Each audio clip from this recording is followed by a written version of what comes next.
Sanibonani guys, igama ngiqabile niphathele amanqambo kuzokwenzeka kwi-homecoming ngeviki elilandelayo. Kuveze ukuthi uZethu uzoqhubeka afuna ukumelapha ngenkani uMaNkwanyana ngisho noma ngathiwa yena enqaba ukuthintwa izandla zakhe. Siyakhumbula-ke guys ukuthi uMaNkwanyana usacasukile njengoba phela uZethu owayemthatha njengomngani wakhe ugcine emudle ithende walala nendoda yakhe.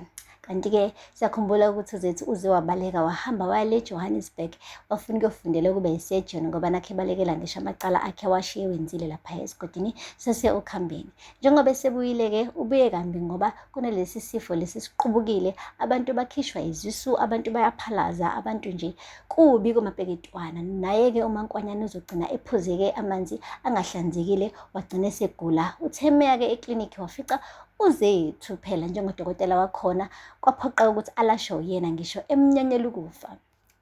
Kuphinde kwavezwa-ke ukuthi uZethu uzobe siyathola iqiniso thizeni ngoSifiso.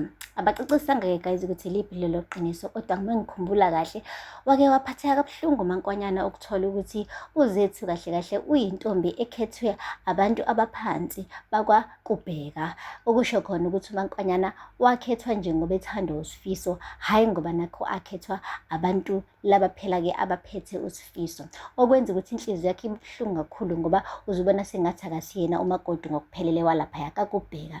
Mhlampe-ke uZethu uzokuthola-ke lokho, kodwa esikhundleni sokuthi afune ukubuyelana noSifiso, kuveze ukuthi uZethu uzobe siyaqeda nya into nje sekuyaba-connecta yena benoSifiso. Okusho khona ukuthi ufuna-ke uMaNkwanyana aphefumule, angaloke ecabanga kaningi, azi kahle ukuthi nje yena nendoda yakhe bahlukene. Kuphinde kwavezwa-ke ukuthi uMaNgcobo uzohlaselwa naye ukugula. Abacacisanga ukuthi ukugula lokhu ukuhlasela wonke umuntu vele osekhambeni noma okwakhe kuseceleni yini, kodwa-ke kuzokwenza ukuthi uShwabi umyeni wakhe amane aphithanelwe yikhanda ngoba phela-ke uLangalibalele wakhe akafuni lutho naye. Lapho kubuhlungu kakhulu-ke guys, akazi nanokwazi ukuthi lo muntu le useqale ibhizinisi eliyimfihlo, ubhizi lukabantu amakhanda, akamtsheli lutho ebese enze ngathi-ke akenzanga lutho. Njengomuntu ofike adle amaqatha enyama ebese kusula umlomo kube ngathi akakaze adle lutho.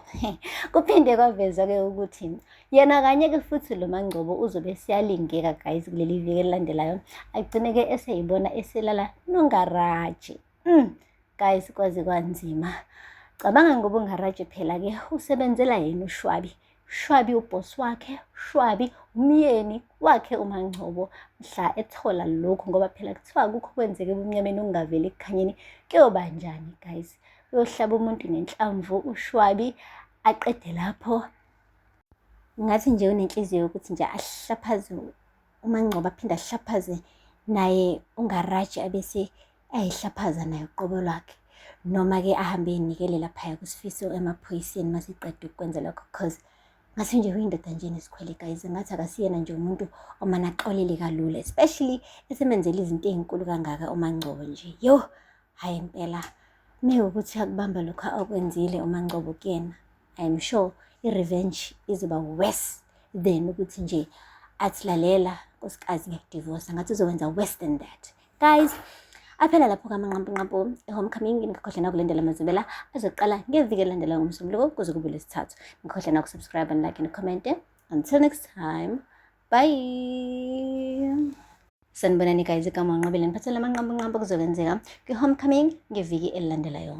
Kuveze ukuthi uZethu uzoqhubeka afuna ukumelapha ngenkani uMaNkwanyana ngisho noma ngathiwa yena enqaba ukuthintwa izandla zakhe.